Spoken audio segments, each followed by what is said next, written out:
Moyen-Orient, l'essentiel de l'actualité ce mercredi 11 mars, à 16 heures.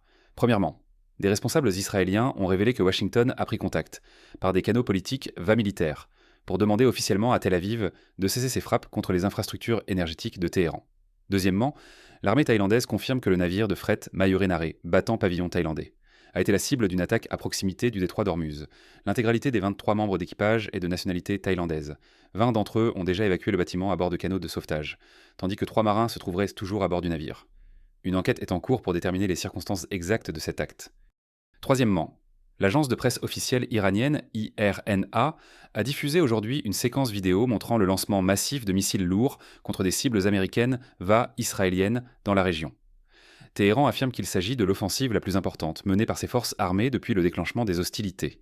Quatrièmement, Moscou accuse Israël d'avoir commis un acte d'agression non provoqué après une frappe contre un centre culturel russe situé au Liban. Le directeur de l'établissement, M. Assad Dia, a précisé que le bâtiment était inoccupé au moment de l'impact. Cinquièmement, l'armée iranienne a dévoilé une nouvelle liste de cibles stratégiques. Celle-ci inclut désormais les bureaux V et les infrastructures de plusieurs grands groupes technologiques américains implantés en Israël dans la région du Golfe, tels que Google, Microsoft, Palantir, Technologies, IBM, Nvidia, Oracle.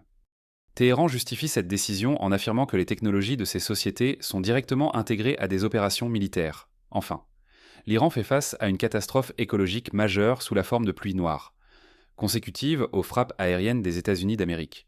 L'Organisation mondiale de la santé surveille de près ces émissions à grande échelle, souligne que ces précipitations peuvent provoquer des brûlures chimiques cutanées ainsi que de graves lésions pulmonaires.